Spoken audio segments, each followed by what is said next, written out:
Good morning. I'm afraid that I will speak in English. I could have chosen French, but certainly I will not try to speak your language. And I was very happy to have a translator to understand the very nice things which have been told before I came to the podium.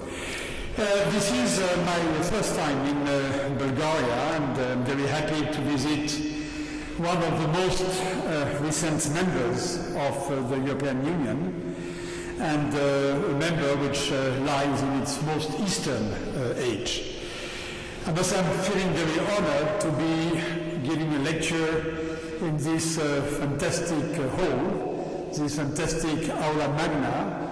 And I must say that I am an academic, somehow I'm feeling at home here. I can feel the university life, the academic life all around, and because of that it is a pleasure to be in a new country, but at the same time to feel at home.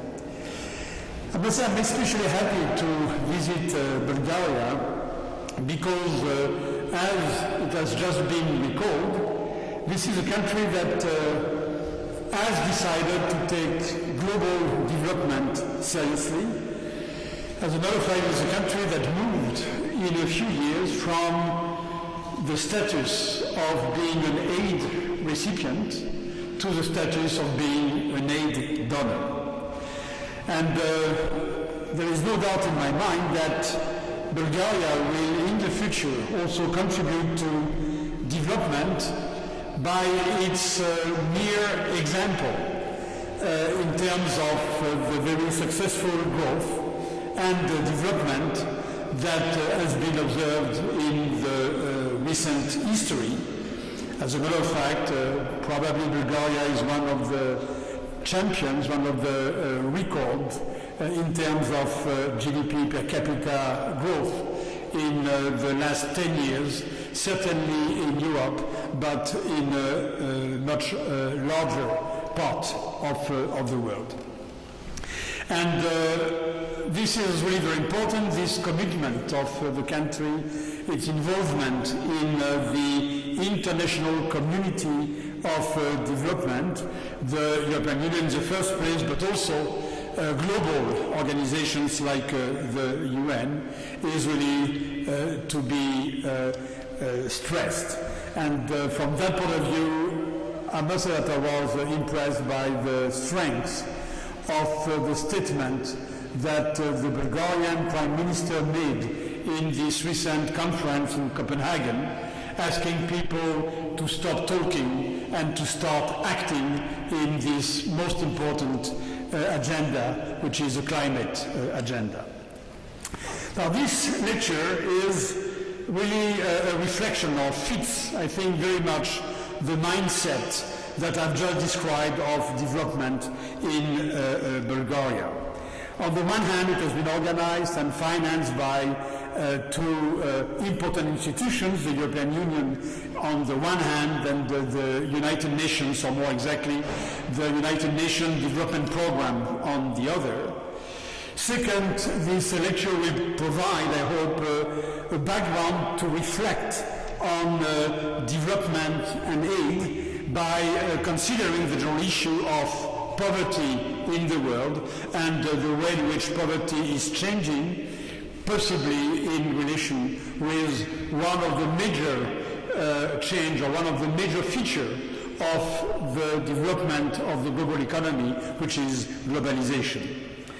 And finally, I think it is really very important that this lecture is named after a man of this part of the world who spent his life preaching the fight against poverty by simply describing in the most vivid way in his books poverty and the hardship of living in the developing world.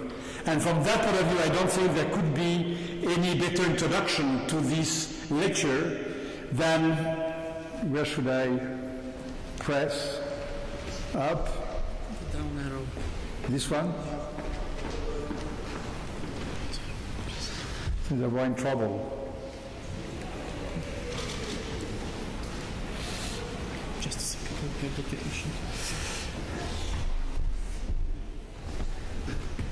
I'm sorry, it's not turned on. Okay, fine.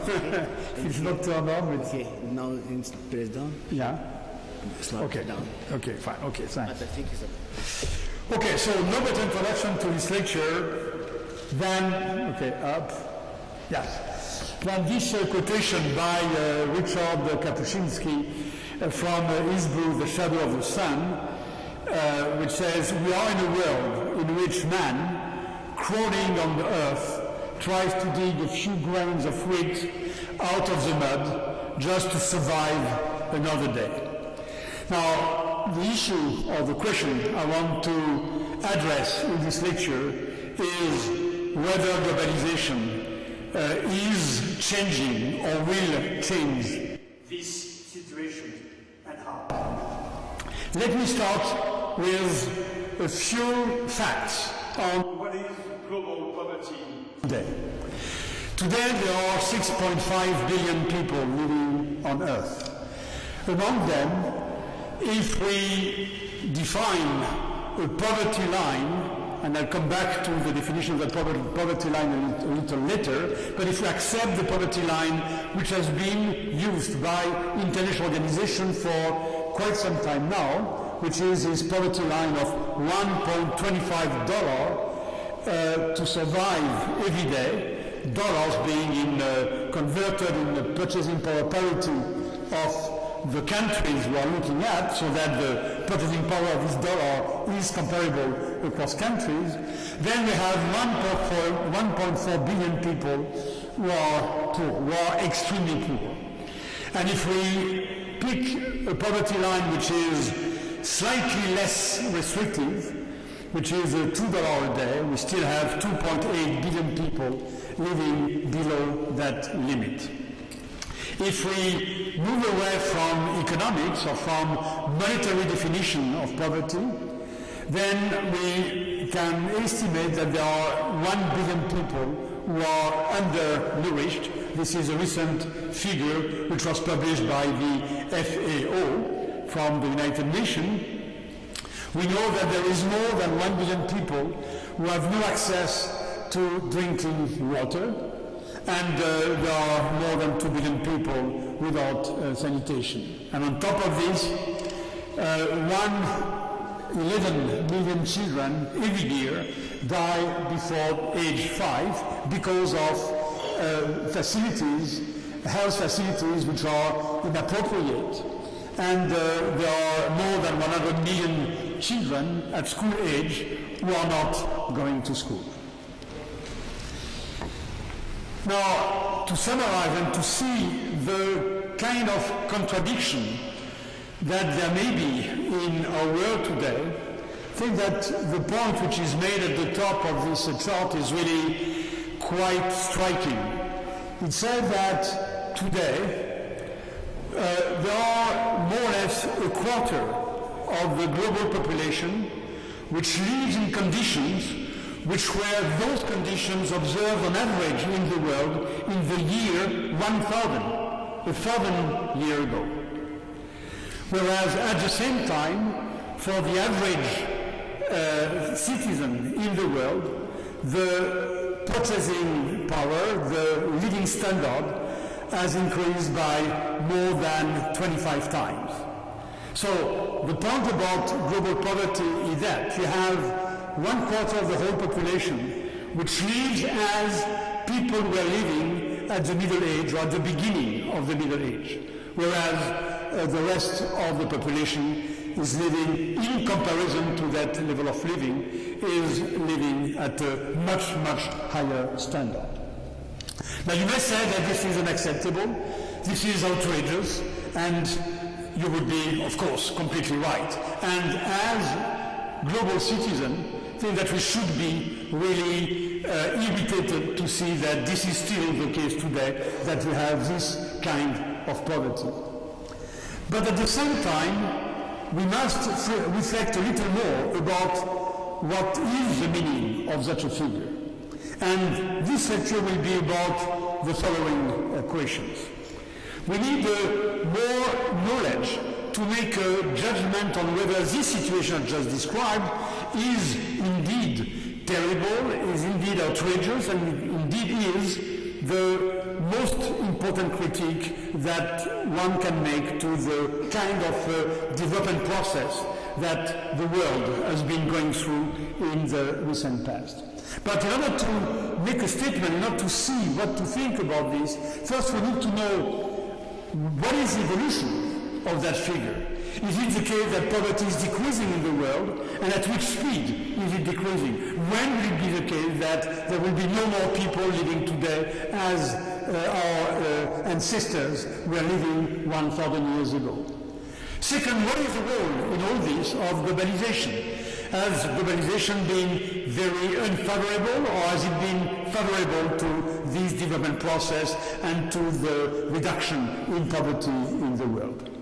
Then, if we are not completely satisfied with what is going on, is it possible to think about policies at the global level or at the national level that will accelerate the process of poverty reduction? And then, which are those policies? And if there are such policies, how come the decision is not taken to implement such policies? And finally, I would like to say a few words about the latest event in globalization, which is the global crisis we are right in today, and what its implications may be in terms of the evolution of poverty. Okay, a couple of warnings before I start. First, of course, this is a huge topic, a huge subject, and I will only be touching upon a few points, not dealing with all the matter, and I will be dealing only with a couple of points concerned with global economy and with global politics. Second, I will take only an economic and mostly academic perspective on all these issues.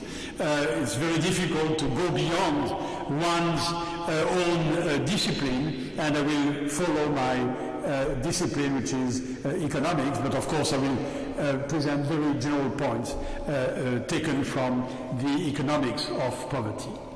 And the last point I would like to mention is that I think this issue, global poverty, is an issue for which we should feel passionate.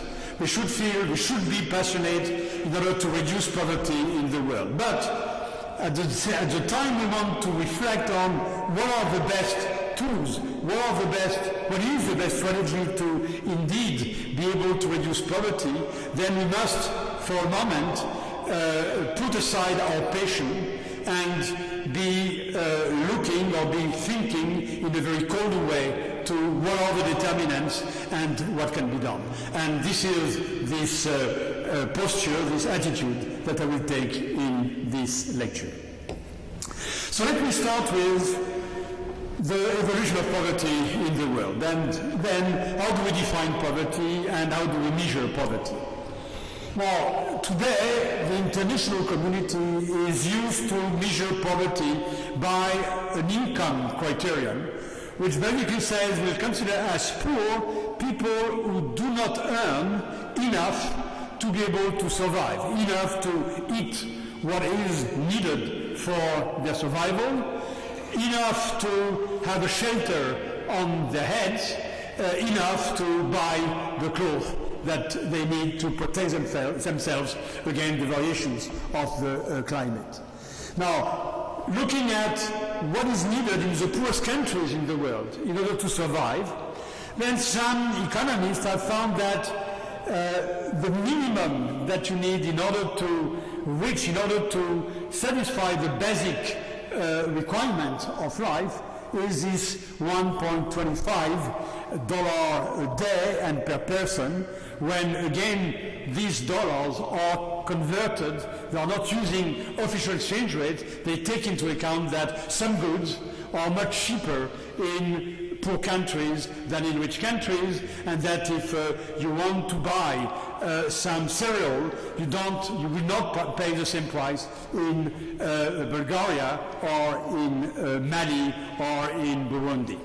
So this is taken into account, and this is the meaning of this strange acronym PPP, which means purchasing power parity, which means that all currencies have been bought back with an exchange rate that takes into account purchasing power. Now, you can see that this is not very much. This is equivalent to 0.85 euros to 1.7 Bulgarian leva and $450,000 a year. You must remember that today the GDP per capita, total income per capita in a country like Bulgaria is around $12,000 a year. So this would be divided by 12. This is much more than this. Then if we look at more developed countries in Western Europe, it's not 12,000, it would be $30,000 a year. So you see that the difference is absolutely enormous. We go from 1 to 24 when we compare that level to the average income level in Bulgaria, and we go from 1 to 70 when we compare this level with the level of income in France or in Germany or in the United States. Now, this definition is what is conventionally called extreme poverty, and this is a figure that I will be using. Now, many people say this is really a very, very low level to define poverty. We cannot say that people who are above $1.25, they are not poor. So this means that in the debate about world poverty, people are sometimes using another limit which is called poverty rather than extreme poverty, and which is simply the double of the preceding one. But I will not use that one simply to make things simple and not to spend too much time on this.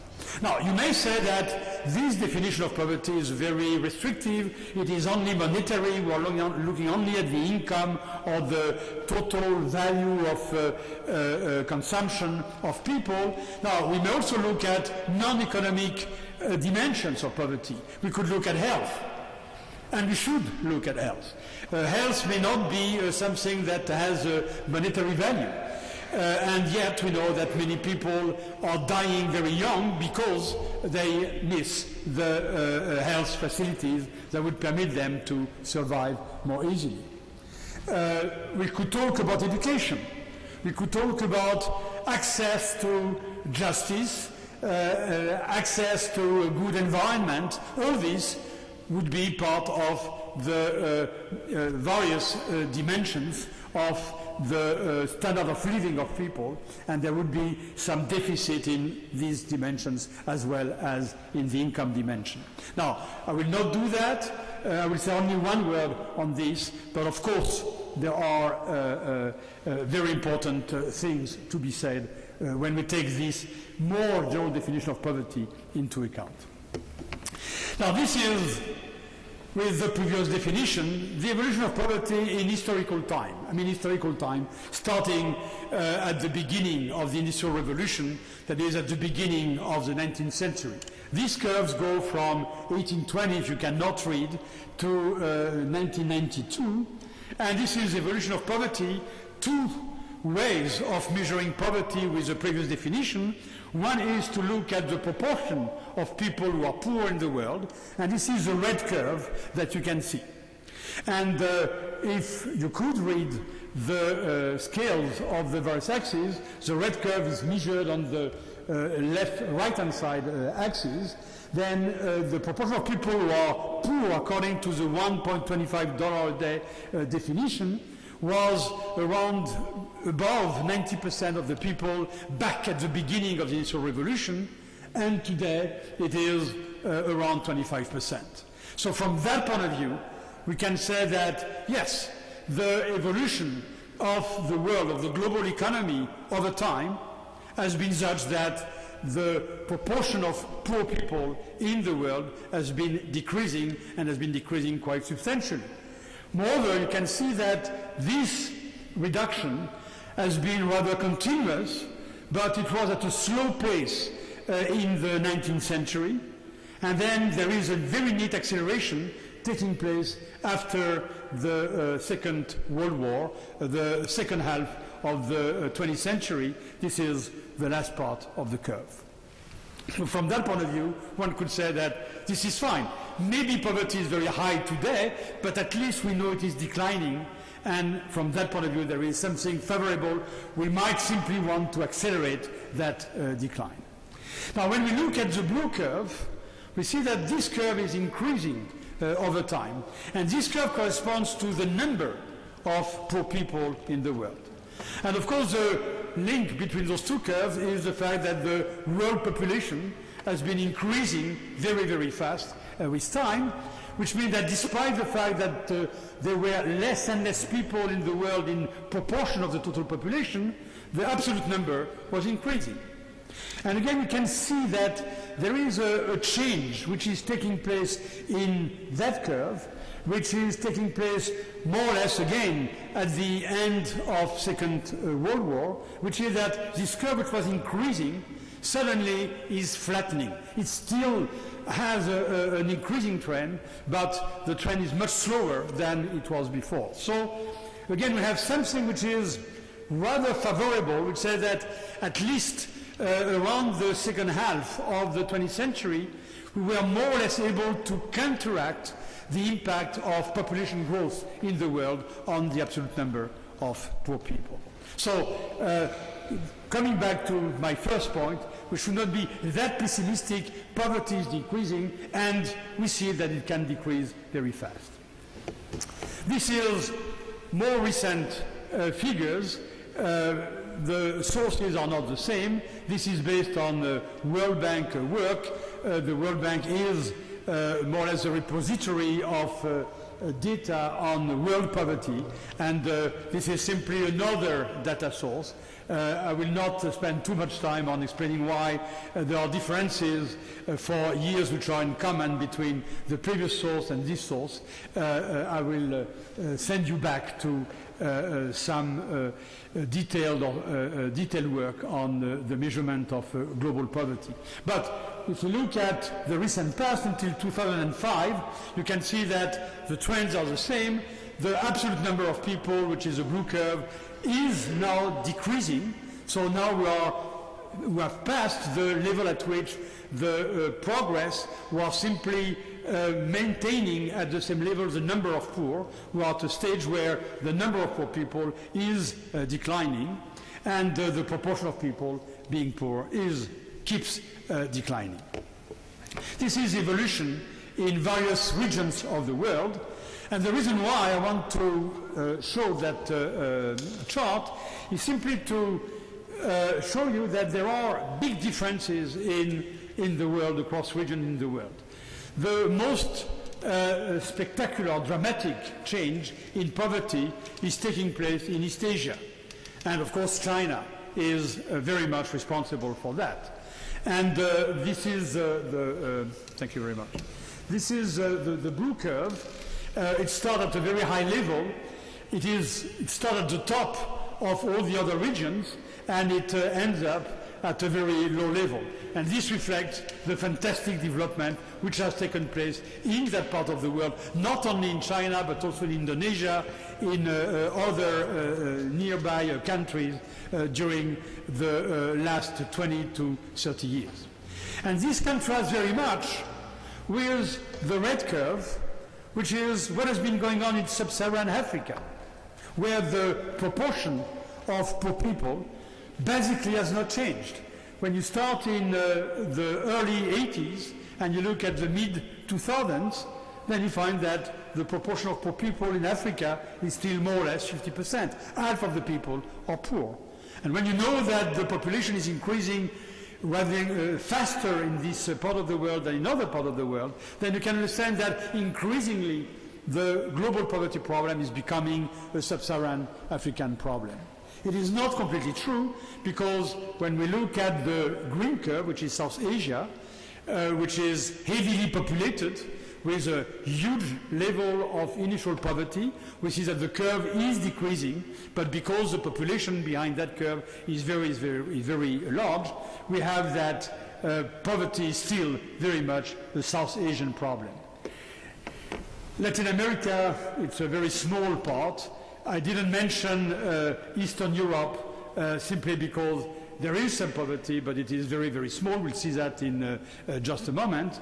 So these are really the most important region in terms of the evolution of poverty. This is evolution of the number of poor people, and what you can see here that the blue area, which corresponds to East Asia, is declining very quickly, and today there are less poor people in East Asia than you have poor people in Sub-Saharan Africa, despite the fact that the population is more than the double in East Asia in comparison with Sub-Saharan Africa. So the point here, and we have to keep that in mind, is that poverty becomes global poverty becomes basically a Sub-Saharan African problem and a South Asian problem, with something more favorable in South Asia, which is the decline in the proportion of poor people. And the last point I wanted to mention about the measurement, about the size of poverty, is the various dimensions. In this chart, you see a comparison between income poverty in various regions of the world and other types of poverty. One is relating to health, which is under 5 mortality per thousands, and the other one is referring to education, which is unenrolled school-age children. And the point in that chart, and I will not spend much time on it, is simply to show that, of course, there is a correlation. Countries which are very poor in income terms, at the same time, have very low standard in terms of health, child mortality, or in terms of education. And you can see that with Sub-Saharan Africa, which is the highest bars in this chart, where all the bars are much higher than in the rest of the world. But the point is that in some part of the world, you have a low level of income poverty, but yet standards in terms of health or in terms of education are not that great. And as a matter of fact, here you have the second set of bars, starting from the left, is about Eastern Europe and Central Asia. The green or blue bar corresponds to income poverty. It is among the lowest, the less poor regions in the world. Yet you can see that both health record in terms of child mortality and education are not as good as in some other countries. So this means that we're talking about poverty, we should keep in mind those non-monetary dimensions, but again, I don't have time in this lecture to say too much about this. Okay, now let me switch to the second question I wanted to ask. What is the effect of globalization on poverty? And before looking at the effect of globalization on poverty, we need to say something about the way in which the channels through which globalization may at the end affect poverty in a specific country. Now, what we have to keep in mind from that point of view is the fact that monetary poverty depends on the reduction, the speed of reduction depends on economic growth and depends on the change in inequality. If in a country everybody's income is growing exactly at the same rate, then inequality is not changing, but poverty will be going down because you'll have more and more people jumping over the poverty line. Now, if you're in a country where at the same time incomes are growing, but relative incomes are changing, then if the relative income of the poor people is lagging behind the income of the rich people, then of course poverty will not decline as fast as if there was no change in inequality, and possibly we may be in situations where poverty will increase because inequality is becoming really very big. On the other hand, if we are in a country where the income of the relative income of rich people is moving down with respect to the income of poor people, then we will say that this country is enjoying something we call poor growth, and in that case poverty will fall more quickly than if inequality was not changing. So the point is, if we want to understand the way in which globalization is affecting poverty, we need to study the way in which globalization is affecting growth and the way in which globalization is affecting inequality. Here I will say a few words about the relationship between growth and poverty. You have it here. What we have on this chart is the evolution between 1980 and 2005 of both the level of income per capita in the various regions of the world, and income per capita is on the horizontal axis, and on the vertical axis you have the proportion of poor people. If you look at the blue curve for East Asia, again you see that over time you have an increase of income per capita in that region. The curve is moving rightward, and it's also moving downward, which means that poverty is declining very fast. The same thing is true for South Africa. If you look at the small curve for Sub-Saharan Africa, which is the red curve, then you see something peculiar. You see that the curve is first moving backward. Income per capita, as a matter of fact, is decreasing.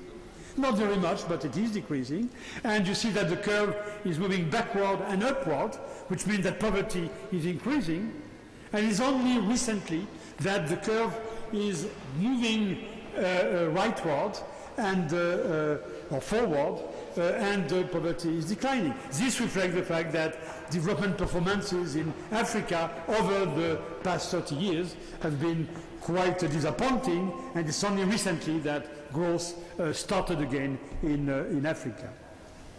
At the bottom right, you have the evolution of poverty and income in Eastern Europe and Central Asia, starting at the time of the transition, that is in 1989. And then, again, you have a very peculiar evolution. First, you see that the curve is moving backward. You have a contraction of activity and a contraction of income in the region, and then poverty is moving up. And then starting in the mid-90s, the income per capita is moving up again, and poverty is going down. But at the same time, you can see that poverty is very, very low in comparison with other countries in the world. So this really shows that there is a very close relationship between growth and poverty reduction. Let me pass on this chart, which again shows that there is some correlation between growth and poverty.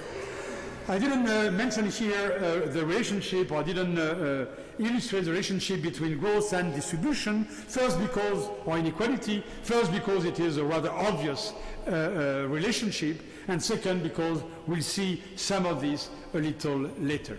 Now, to end up with this, we see the channel through which globalization may affect poverty in a country. It is through the impact of globalization on growth and through the impact of globalization on inequality within the country, on distribution within the country. So let's get back to this issue of the way in which globalization is affecting poverty through these two channels by asking ourselves the role of policies in this process and the way in which we might try to affect the way in which globalization is indeed affecting growth and distribution in the various countries. This section really is about how to strengthen the poverty reduction, or how to accelerate poverty reduction in the world. And we want to consider three types of issues. First, we can look at global issues.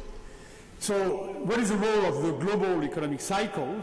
And today it is certainly something very important to look at.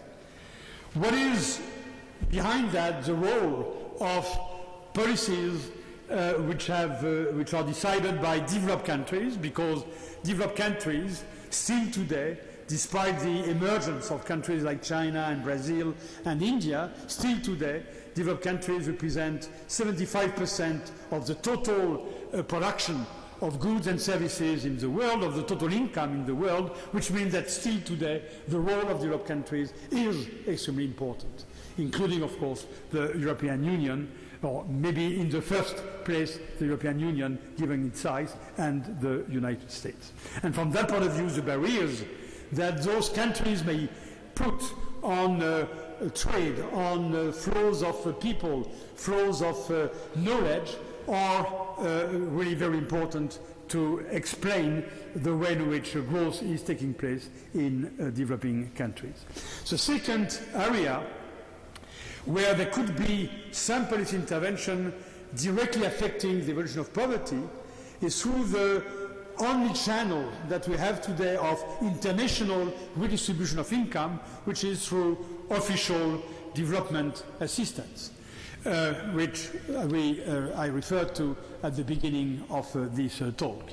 And the problem is to know whether income transfers taking place between the developed world and the developing world indeed are able, with their size, with the way in which they are managed, to reduce poverty.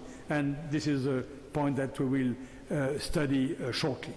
And the last way in which policies may affect the poverty and the distribution and growth within country, and the way in which globalization is affecting growth and distribution within countries, will depend on the policies which are implemented at the national, at the domestic level.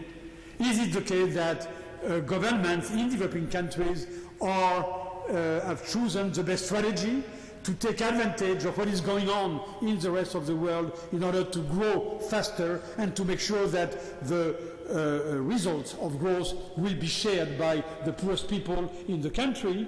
Or is it the case that governments in those countries are using policies, strategies, which are not at all able to capture the gain that can be obtained from globalization? A few words on each of these points. First, on, I'm not sure about the way in which I cannot use this automatic automation facilities, but I move. Okay, first thing is global cycles and integration in the global economy. This chart here is, I believe, a very, very interesting chart which shows what is going on in the world. This is GDP per capita growth, production per capita growth in the global economy and in some groups of countries. The red curve is what is going on at the world level. So this curve is oscillating around 2%, 2.5% during those years, starting in the 70s and ending up in the late 2000s, so 30 years more or less of growth history in the world. And you can see that there is fluctuations in the global economy which correspond to global cycles, and you can see at the end that we have the very favorable period that we have gone through before the crisis started. The blue curve corresponds to growth in developing countries only. And what is quite remarkable on that chart is that up until the mid-90s, the curves are similar in the world and in developing countries, and more or less at the same level. They fluctuate in the same way, and they are at the same level. And then in the mid-90s, you have some departure for the curve corresponding to developing countries with respect to the world. So there is, starting in the mid-90s, an acceleration of growth in the developing world in comparison with the rest of the world. And this is the beginning of what we could call a convergence in the global economy. Incomes which were very, very far apart are getting closer because developing countries are growing faster on per capita terms than the rest of the world, than developed countries. And you see that there is no decoupling. It is still the case that you have fluctuations in developing countries' growth, and these fluctuations follow what is going on at the world level. In other words, when there is a shock in the global economy, this shock is affecting all countries. But what is quite remarkable is that despite those shocks, it is the case that even in the worst situation, and look at the last point, which is 2008, you have a drop in the growth rate of the developing world, but the distance between the curve corresponding to the developing world, the blue curve, and the red curve is the same, which means that it is still the case that the developing world is growing and growing much faster than the rich world, which in that case is contracting because a growth rate becomes a negative. And we know that today the main emerging countries, the big emerging countries, are more or less back to their pre-crisis level of growth, and this reflects more or less the same kind of phenomenon. So something really very important is happening in the global economy, and which is reflected by those curves, and it is very difficult not to relate that evolution to another evolution which I didn't represent here, which is the growth of international trade. If I had represented that curve, you would see that basically in the mid-90s you have a true explosion of international trade. In a few years, the share of international trade in global production has been multiplied by 2 only in a few years, and this is really the reflection of the internationalization of the global economy. The last curve on this chart is a green curve, which corresponds to the poorest countries in the world, or among the poorest countries in the world, which is sub-Saharan Africa. And then what you see here is that during the 80s, the 90s, the performance in terms of growth of sub-Saharan Africa are terrible. They are very often negative. A big crisis at the end of the boom in commodity prices in the 70s, big crisis in the 90s with the crisis of the debt, and it is only very recently that growth is becoming positive, and it is only very recently, only in the 2000s, that growth in those poorest countries in the world become faster than growth in the rest of the world. The green curve is above the red curve for the last 4 or 5 years. So again, we have the same evolution.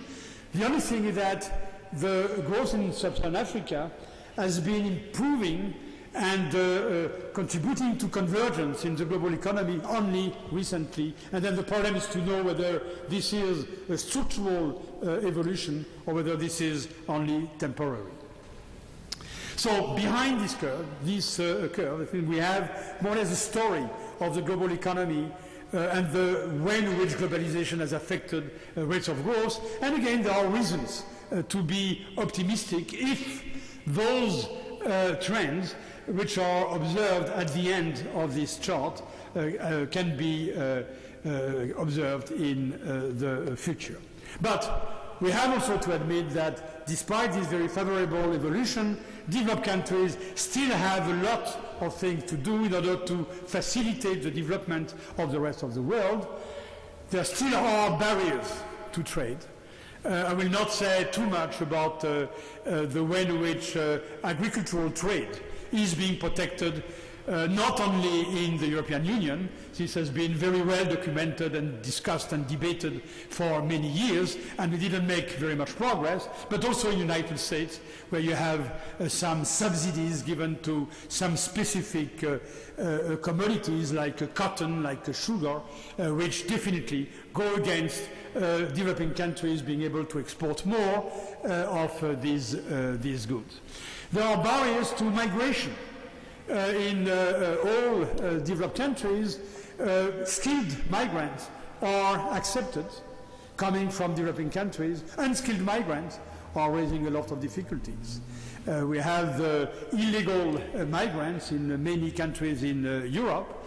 There is this big issue to see whether there can be some coordinated policy in the various countries in Europe to have a rational policy from that point of view. But the important point is that migration are very severely constrained, and certainly this is one way, a very powerful way, for people in developing countries to increase their standard of living by people moving to developed countries, and those people sending back home some income which help the family to live much better.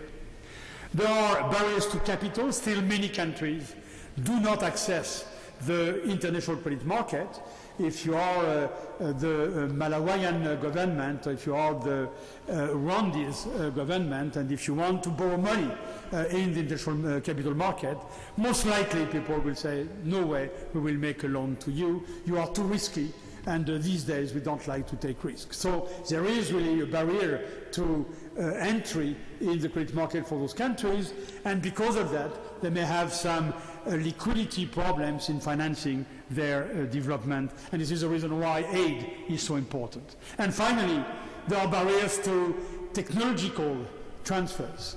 The knowledge, technical or technological knowledge, is something important to be able to increase the efficiency of production, to make progress in terms of productivity.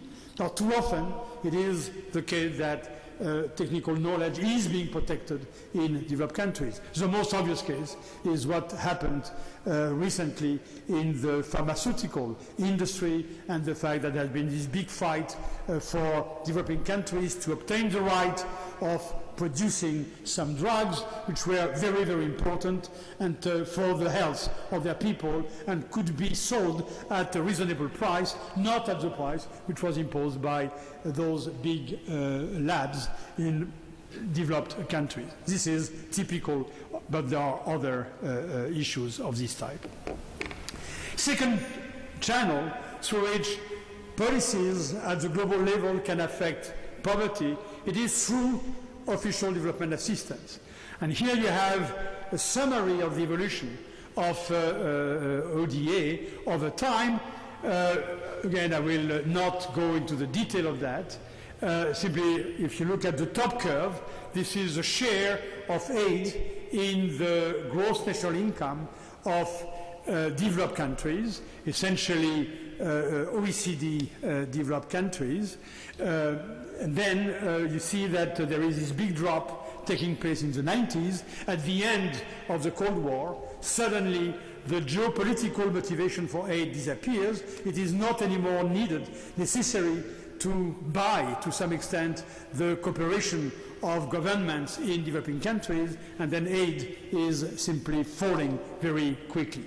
Then you have the Millennium Declaration about Development by the United Nations in 2000, and the decision to move toward what was called the Millennium Development Goals by 2015, which really gave a new impetus to official development assistance, and this is the time you see that the curve is going up again. You should not be surprised, or you should not be misled by the peak that you observe in those curves in 2005 and 2006. These correspond essentially to two very concentrated operations of debt relief. The first operation was the debt relief of Iraq at the time the war started, and the second operation is the debt relief to Nigeria, which has been something going on for quite some time and which was finally acted in those days. But if you take out the peak in 2005-2006, you can see that there is an increase, but this increase is very mild and very timid for the moment. The point that you see on the extreme right for 2010 correspond to all what has been committed by rich countries over the recent years. Anytime there was a meeting of the G7, the summit of the G7, there was a promise to increase aid. Lately, with the meetings of the G20, there was the same promise to increase aid, and these points here correspond to what has been committed. And if you compare the pink curve, where we were in 2008 and where we should be in where we should be in 2010, the distance is more or less $35 billion. Today, aid is $100 billion. This means that in 2 years, we should be able to increase aid by 35%, knowing that 2009 will probably be a terrible year because of the budget. Developed countries will probably devote less to the aid than it was the case before. So it is most likely that this goal, which was considered as a minimum goal to help the poorest countries to reach the Millennium Development Goals, to accelerate poverty reduction, will not be reached. And this is a situation which is really of concern. Okay, of course you can say that what is the point of giving aid, because aid is not effective. We have this discourse that we hear now very often, and I cite here two authors, Bill Easterly and Dambisa Moyo, who has a very well-read book, recent book. Basically they say poverty has not declined in Africa despite 100 billion of aid over the last 30 years, which means that aid is ineffective and inefficient. Now, of course, this is not completely true. First, aid has been important in improving the health situation of many countries. It has been very important in improving the education in many countries. It has been very important in improving the infrastructure in many countries. Now the point is that it may take a long time before those progress will be translating into an acceleration of growth. If you improve education today, then you have to wait probably 30 years before the people who are better educated will be massively in the labor market and will possibly have a higher level of productivity. Now, this type of analysis is really not taking into account this kind of progress. Now, one of the big issues is to know, coming back to the chart that I've shown before, is to know whether the acceleration of growth that we have seen in Africa over the last couple of years before the crisis, whether this corresponds to progress which results from this aid effort made in previous years, or whether this is only due to the global economic cycle and the fact that commodity prices are much higher. There is a big issue about how to make aid more effective, more efficient. Because of time constraint, I will not get into that, but this is certainly something important. We need to improve not only on the volume of official development assistance, we also need to improve on the way this aid is being delivered. In particular, it is very important to lessen the conditionality criteria that was imposed, or which have been imposed for many, many years. There is now, after the Millennium Declaration in the United Nations, there is now a new model of aid which goes in that direction, and I think that this is something which must be pushed forward. There is big progress to be made from that point of view. And the last thing is what domestic policies can do. Domestic policies, at the end, are the most important. Many people say, we don't know very much about the way in which growth takes place in one country, doesn't take place in another. I think this is wrong. Over time, we have learned a lot of things about the determinants of growth. But one thing we have learned, and one thing which is not necessarily applied, especially by international development agencies and bilateral development agencies, is the fact that there is no universal recipe. We cannot say to a country, do this, do that, do this, this is the rule, and then you'll be able to grow very fast. This has been a big mistake made in the past. Some people are assimilating that mistake to what has been called at some stage the Washington Consensus, because of the role played by the international organizations in Washington and the US Treasury, the IMF, the World Bank, and the US Treasury. This was a mistake to consider that the same recipe, liberalizing markets, deregulating the economy, would simply produce fantastic results in all countries where this would be applied. In some countries, it was needed to liberalize, or at least in some sectors of the economy. In some other countries, liberalizing too much too quickly was very dangerous. And what we observe is simply the fact that there is no universal recipe, and development strategies must be designed at the country level, taking into account the specific context of the country. And from that point of view, we have learned a lot, and we must let governments in those countries use the knowledge that we have accumulated over time in order to design their own strategy, because they are the best people to know what their concerns are. So from that point of view, progress again can be made by government in developing countries and by the international community. And one of the last points I want to make here is it is possible that those countries will find policies that will accelerate growth. But at the same time, those policies accelerating growth may have adverse effect on inequality. They may increase inequality, and because of that, growth may not benefit the poorest segments of the population. If this is the case, then at the same time that those countries are designing growth accelerating policies, they must design redistribution policies which will make sure that it will be possible to have poor people sharing the benefits of growth. And again, one thing that we have learned in the recent past is that those redistribution policies, which are very common in all developed countries, as a matter of fact, the amount of redistribution in developed countries, in particular in the European Union, is extremely high. It is not true to believe that those policies are only restricted to developed countries like EU countries. Those policies, some of these policies, are available in emerging countries, in developing countries.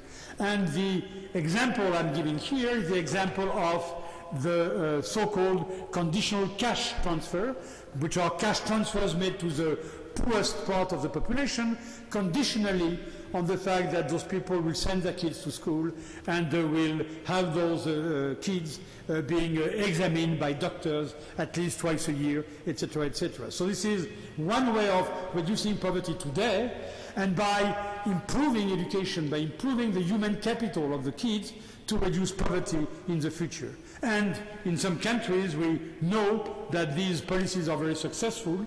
Here you have the evolution of inequality in Brazil, which is known to be one of the most inegalitarian countries in the world. And you have the inequality represented by an index called the Gini coefficient. And you can see that between 1977 and the early 2000s, inequality is more or less flat at a very high level, with some peak at the time of hyperinflation in Brazil. Over the recent years, as a matter of fact, because of the social policies developed by President Lula, following, I must say, his predecessor, Presidente Cardoso, we observe that inequality is going down.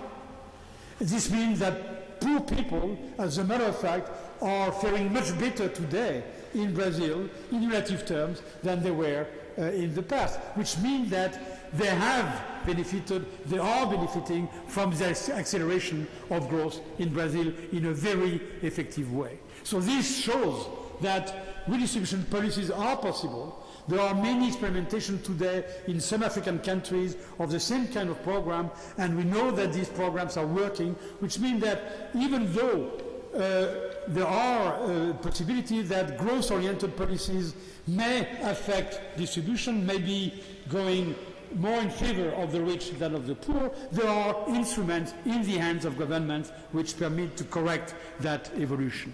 And we should not forget that. So it is time to conclude.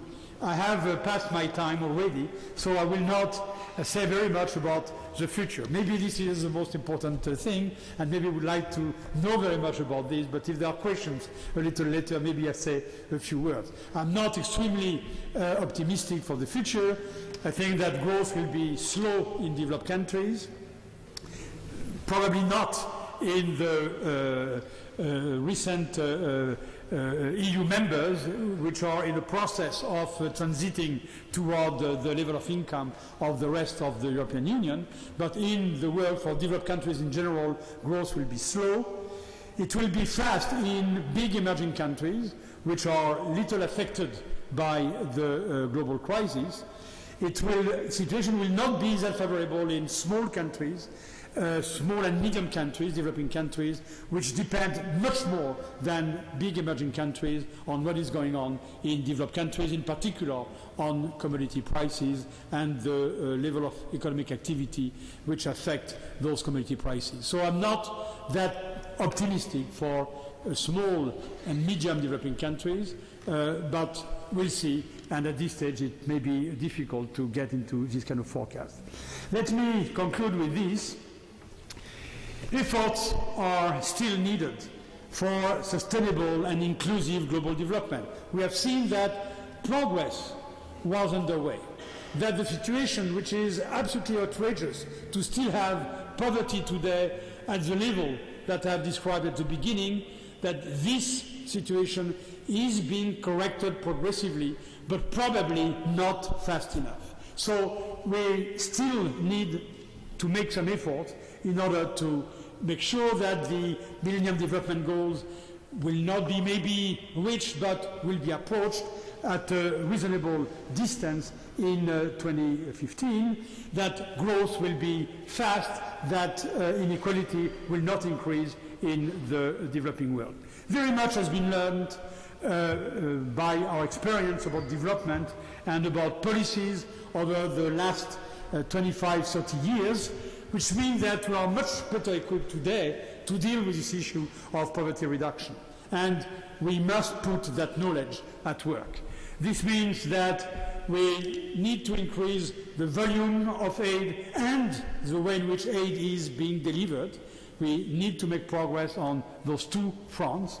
We need to improve the coherence of the policies by developed countries, making sure that those countries are not giving aid with one hand and affecting negatively the growth of the rest of the world with the other hand by imposing barriers to technical knowledge, to migration or to some trade. There is an issue of coherence from that point of view. We must responsibilize the large developing countries, emerging countries. Now it is clear that China, India, Brazil, and maybe South Africa and some other big countries like Indonesia, Bangladesh, etc., are playing a major role in the global economy. And because of that, they must be responsible for what is happening in the poorest countries and the role that they can play for that. It is important to improve the governance and development strategies in developing countries, especially in those countries which are fragile because their institutions are not very well grounded in the history or in the population. Here there is a big issue, and we need to make sure that conflict will be less important in the future, and that governments will be able to improve their governance. Again, maybe I'll have more to say if there are questions on this. And finally, and this may be the most important thing, we must take into account the fact that with globalization, there are more and more global public goods. That means goods which are consumed negatively or positively by the whole global population.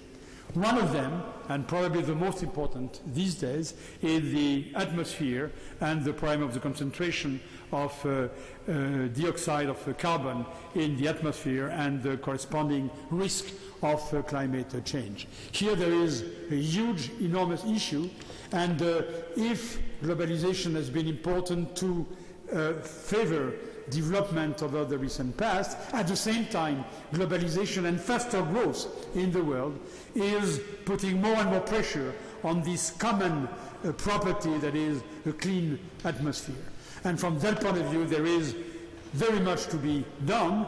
It is certainly extremely important to avoid that the victims or those who will bear the burden of the adjustment to the climate change, the burden of reducing the emission of CO2, would be the poorest people in the world, making completely useless the improvement that we can make on other fronts in the development, in the fight against poverty. And I will stop here. Thank you very much.